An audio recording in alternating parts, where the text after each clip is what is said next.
Hi everybody, welcome back. Nice to see you all. I hope you're all well. So this video is a little bit about two things really, about doing like figures that are like abstract figures, and then you get to a certain stage in the video when I show you in a little while, where you can stop if that's what you're wanting from this video, or you can continue and then go on to Neuro Art with those figures. So it's entirely up to you. I thought you'd enjoy it, have a little bit of a change. I did something a little bit similar, but in the past, if you look back in videos, but this is a little bit more detailed and good practicing for drawing. As a lot of people, because I've been doing a lot of drawing recently, have been wanting me to excuse my little beagle, they've been wanting me to do a little bit more drawing as well as, so I thought that I would do that. As you're working through the video and you're looking at it all as you're going through, I started off just literally drawing some random circles, and I did 3, 6, 9, 12 circles. You could do hundreds. You could fill a sketchbook up with these. Because for abstract work and for drawing and practicing line work and mark making and everything else that comes into things, you could fill a sketchbook up. I want to do one on doors. I want to do one on windows, and different kinds of doors. Going out, taking a million pictures of different kinds of doors again, and then putting them into these little circles and practicing the different methods of line work on them that you can do in cross hatching, stippling, and all sorts of things, or watercolor painting, whatever I feel like takes my fancy, because at the end of the day, I am a mixed media artist, and so I like to dabble in all sorts, and I think that that's good. I don't get bored. I take whatever I fancy with the mood that I'm in. So if I feel like painting, I'll paint, and if I don't, I'll draw. So and I think that that's a good way and a good feeling to be. And if you keep doing it long enough, you can be good at all of those things. There's no reason why you can't. A lot of you have seen some of my recent work of the drawings and things, and so that they're all coming along as well. So once you've done all your little circles, then I drew in some little tiny figures. Now you can draw them from either like what Bob Burridge does, like from carrot people as he calls them, or you can do them as stick men, and then you can add the clothing coming out from them afterwards. You can draw them in pencil and then fill them out. You can do them, you can paint them, you can do whatever it is that you want. But the main thing that I've done is, because I like to draw in pen and ink, so because then if I make a mistake, it's not so easy to cover up, and so I have to be more precise because I don't do any rubbing out. So on this particular method that I didn't do any rubbing out of any sort, and I didn't do them in pencil first. I did them straight ink, straight onto the paper. So I'll try and talk you through the video. I hope you enjoy it. Have a go. You can do this with so many things. Like I said, you can fill a whole sketchbook just full of doing these things.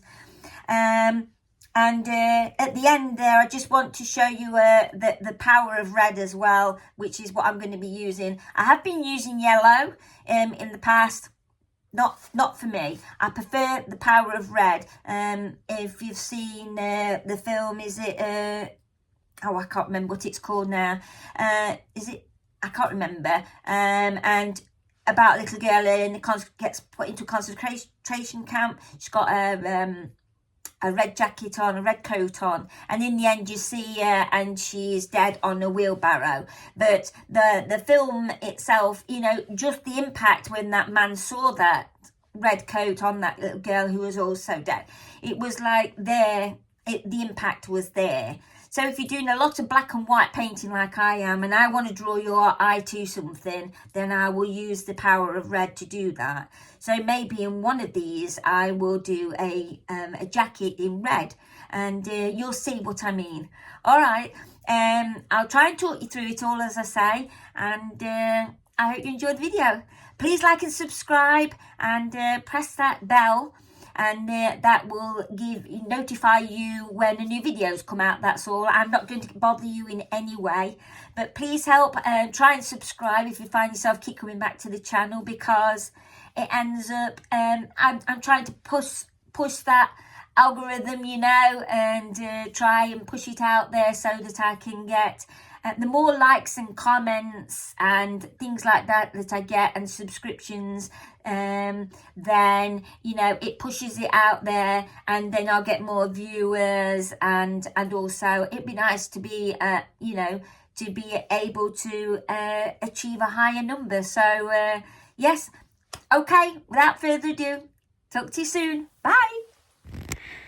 So here we are, just drawing some circles, and I just drew them in pencil so that afterwards I could rub them out, and I'm randomly drawing in inking in little figures. I've done these with a permanent marker. I have a fine liner ink pen, really, and so if you do this and you want to paint them, then use a fine liner that's waterproof, or, you know, an ink pen that will not run and won't bleed, that's permanent, a permanent marker.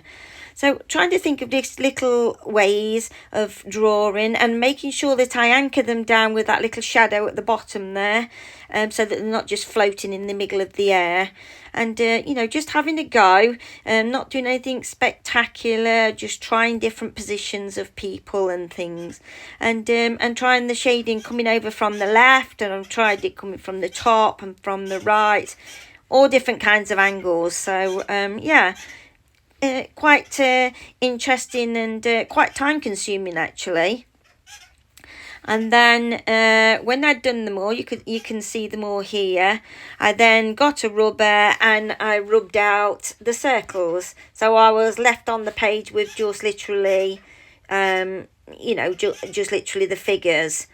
And they were quite easy to do, really, and I tried different kinds of shadings on them and everything as well. This is just done in the sketchbook. So here we are. Look, I've just rubbed them out. I'll rub them out better later. And then so if you want to just do abstract figures, this is a brilliant way to do them. But now I'm just going in with some neuro lines and just going over the top of them and round them. And at some points, I've tried all different variations of the neuro art and neuro lines on these small ones. So I'm not wasting paper. You could have left them inside the circle if you wanted to. But doing them this way, I found that sometimes I wanted to go over the top of them and just like literally scribble over the top of them. Sometimes I wanted to go up to the figure and then come out the opposite side, as if the line had stopped at the figure and it was going round the back of them. And that's what I've done here on this one.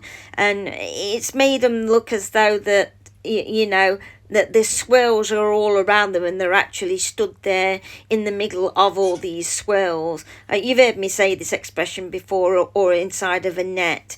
Yeah, and I've gone over the lines then a little bit better, you know, a little bit stronger, I should say.